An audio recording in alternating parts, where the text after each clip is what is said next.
How's it going, everyone? We got another deck profile here for second place. Milo hasn't been in the shop for a long time. Glad to see him back, and doesn't look like he lost his stride in the card game scene. Yeah, I went to get a higher education and then I threw it all away by playing Digimon. So, show us the deck you got second place with. Okay, so I'm playing it. It's primarily a mono blue with a splash of green, a jamming deck. So starting with the eggs, I play 4 Demi-Vmon. The best egg for this deck by far. For about 80% of the list, you're getting a free +1 every time you swing. And then finishing off the egg count with the Upamon, just the second best option. And while it doesn't happen as often, you can get it pretty often. Enough so it doesn't feel bad. I gotta know, how many times have you played this particular deck? Oh, this is the first time I've played this deck, so this is my first opinions. This is actually, if you saw the other deck profile, Big N's list, as we call him around here. So this is his idea, and I just kind of put it to work. So onto the rookie lineup. We start with 4, and we start with 6 of the vanillas. Seems like a decent ratio for me. The 2 memories really good early game in setting it up. You want to have a situation where you're just putting them to 1 memory, since you're often going to develop your tamer first, so that you get into an advantageous situation. Then I play 4 of the Gabumon. The best rookie to play when you're just hard casting it for a free +1. Probably played it the least today, actually, just because I felt like there are situations where going up the chain faster was just better, and I didn't have time to slow down and develop. But it was still really solid. And then to air it out, the best rookie in this deck is the Vmon, just a rookie with jamming. Can get in early if they don't have the level 4 blockers, which can be a problem for this deck. And then on to level 4s, I play 4 the Gorillamon. Really solid, easy evolve, best turn 1 evolve play by far. And just to get some easy card advantage, as there are often times where your opponent will leave you with a high amount of energy, and you don't want to commit to a play yet, so you can just develop with a Gorillamon and see what your draws get you. Then I play 4 Frigimon, and then 2 Vidramon. Essentially the same thing, except Vidramon's jamming's conditional. I need to have the tamer out. Both are the same. Power levels in this deck don't really matter unless you want to get over 6k because of the level 4 blockers. So this doesn't really matter. I've never had an issue where my power level ever counted. And then to top it off, I have 2 of my own level 4 blockers. Really solid, good to stall out, and can help hold off in the end game. So one of the better cards on the deck. Did you ever feel any of your matches you needed more blockers, or? Well, in some matchups, obviously I would be like, oh, if I could have stopped this 1 attack, I would have another turn. But I don't think that was just because of blockers. I just think that was a situation I was put in. So I wouldn't say specifically I'd want more blockers for any of the matchups. But also, I was the most aggressive deck. I've never played against an opponent who's more aggressive than myself. So for today, obviously, I didn't really felt like I needed the blockers that much. But maybe on a different week, if I'm playing against more aggressive decks, then I might change my opinion on it. Do you think it held you back at times? No, actually, no. There's never a point where me having the blocker held me back. So at worst, it was just kind of an inconsequential card rather than a negative hindrance. Then for level 5s, I play just the 8. So the 4... I don't even know these names. Imperiadramon, and Dinobimon. Imperiadramon, well, these are both the ones that digivolve into the dragon form. So, Imperiadramon? Yeah, Imperiadramon. So this one, I mean, they're both situational. I guess overall of the course of the day, I would say Imperiadramon was better, just because with its inherit ability, you can get in up to like 3 swings, because what I'd like to do is if I was giving a situation where I was able to play like 6 or more in memory, I could just Imperiadramon, swing, then digivolve into a Imperiadramon, untap itself, swing, inherent ability, untap. So I'd get 3 attacks off 1 Digi-Evolution chain, which is pretty strong when it helped me go for game. And then Dinobamon, it's still good as it gets piercing, so in a lot of times it can be relevant. There's a couple times today where I wanted this more than this, just because in a last swinging, like they have no security situation. By swinging with this, it's just game, because even if they choose to block with one of the level 4 blockers, I went off piercing. Yeah, it's one of the more annoying cards to see on the board when you have blockers on the board. You're just looking at your blocker, then you're looking at Dino B, and you just look back at your blocker and it's just like, we're just going to eat it. Yeah. I feel like early game this is the one I want, but late game, this one helps a lot in a lot of circumstances. And then to top off my curve, for level 6s, I played 2 Puppetmon, really good for the deck. There's situations where I'm given a lot of energy and I don't want to make a big commitment, so I can just put him to something low, or I can just say that I play Puppetmon, you have 8 memory, good luck. And a lot of the times they can't deal with it, and more importantly, they really can't deal with the follow-up after Puppetmon. As for the turn, they can deal with the Puppetmon itself, but then my follow-up, they usually just get out of control. And then to top it off, the boss monster, the namesake of the deck, the 4 Imperiadramon Dragon mode. So like I said, on Digilution, it untaps all Digimon with jamming, including itself. So like I was saying, you evolve on top, you swing with the Imperiadramon, evolve on top, untap itself, swing, your inherent ability, untap, and then swing again. So you get 3 swings off one chain, which can be really powerful. And also, if your opponent lets you set up, you can do some real shenanigans if you have like another Dino Beamon out as a chain, or even just the small ones.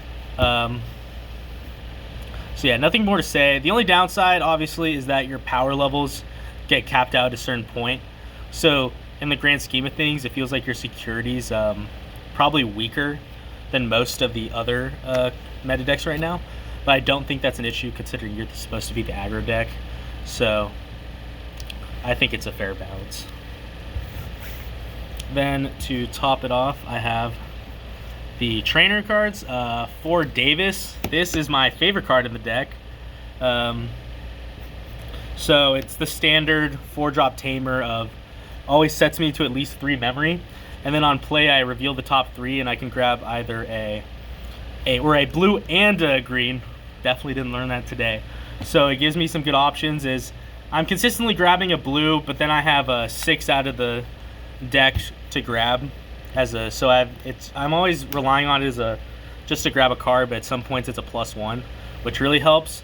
And also my favorite part is because it always sets me to 3, my opponent's incentivized to make more expensive plays, which I prefer, because I have at least 3 memory.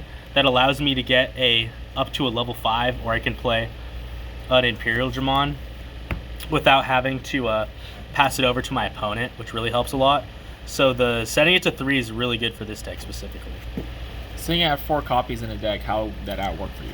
I liked it actually because I was seeing it consistently, and also I think I had it in security like enough times where I can remember having insecurity, like 2 or 3 times over the course of the tournament, which helps a lot because it's just free card advantage, and it also changes their line of play, because I feel like for this deck, when you do like the little like memory hopping where you just go from like 1 to 1, or like not a lot of commitment, this deck struggles more.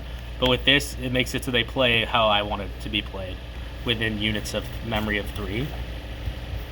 And then to top it off for the auction cards, or options, for Hammer Spark, I'd play like 12 of this if I could.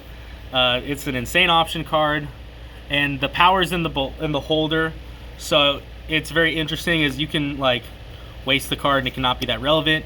I like it against red specifically, because I feel like putting my opponent on 1 is really nice, because I feel like there's a lot of times where even just putting my opponent at 2 gives them too much memory to get some plays out, as like they can easily evolve up to a Phoenixmon and then do a follow-up or something like that. So it really helps me curve it so it sets it to a number that I want them to be set to. And also, like, if I'm holding a couple, I'll play 2 and then follow up with a Puppetmon, so it just gives them less memory overall. And then to top it all off, the last 2 is Cocytus Breath. Just an answer card, not my favorite, as in some situations it doesn't feel like I'm answering too much. But there are situations where I definitely blown my opponent out just by activating it, and their one chain they've been focusing on goes down the drain. And if they can't evolve up again, then it doesn't really matter. So yeah, that finishes off the deck list itself. I don't know if you had any other questions. Yeah, your only loss today was really against Anson's Red Omnimon deck. How were your other matches? Yeah, so my other matches, I played against actually played against 3 red decks today. Oh wait, no, I actually played against 4 reds. I just realized. Yeah, so I played against only red today. So I'm experiencing the red matchup, I guess. I'll say that you're the aggressor, so if you set up before they do anything, it really doesn't matter. As brought up beforehand in Anson's deck profile, the thing that this deck struggles with the most is the level 4 blockers, since obviously it doesn't matter that it stops your level 4 and below jamming cards, which can really hinder the damage. Because if your opponent's not playing them, you can get like 1 or 2 swings with your early jamming guys, and then you can do like the Imperiadramon and Imperiadramon setups where you can get 3 swings in just on itself alone, which can really push for the damage. But when they don't get the blockers out, it's really easy, as long as you just don't play into a Volcanic Dramon to get blown out. But by keeping just something in the nursery, I liked it so I had 2 on the field and 1 in the nursery, so that I'm posing enough of a threat. But if they want to answer something, I still have the follow-up where I can go into. And then even when they get up to their level 7s, it doesn't really matter, but I'm just put on that clock, because when like Omnimon comes out, it's not an immediate loss, but then I know that like I have about 2 or 3 turns before I'm probably going to lose. But other than that, I think the matchup is solid against red. So was being the first time piloting this deck, did you have any previous experience with it before? So no. I mean, the last time I played Digimon was a really long time ago. There's no like super unique keywords I felt like where I was lost on something. The only thing I actually didn't even know that Davis, I thought that Davis was green or blue, not green and blue. But other than that, the deck you kind of understand the deck really early as soon as you start playing it. And since like, I mean, half the cards don't even have like that many keywords, it's not that hard to figure out. So I think it's actually pretty easy to pilot once you get a hang of it. This is actually one of our go-to decks people build here. You'll usually see a lot of Imperiadramon decks. Okay. At times, if they can't afford the Omnimon, the Cocytus Breath is the go-to choice. If you had to imagine that the Cocytus Breath was an Omnimon, how do you think your matches would have went? Well, I would just say that overall, the deck would be overall way more powerful, but I wouldn't say like, oh man, if Cocytus Breath was an Omnimon, then I'd be on easy street. But I think it was like the Cocytus Breath's not bad. I don't think it's like the worst option ever as a budget option. But yeah, knowing that makes sense that Omnimon's played as the regular one. But I wouldn't say anything changed today. But I would say in the grand scheme of things, obviously your deck is more powerful. All right. So in a previous video, we had the first place winner throwing some shades at you. I know.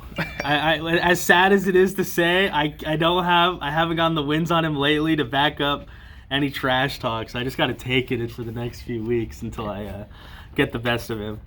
But yeah, shout out to Anson, shout out to Big N, shout out Team Schmeat, the Schmeat boys, all of them. And yeah, that's all I have to say about the deck. All right. Thank you for your deck profile, and welcome back.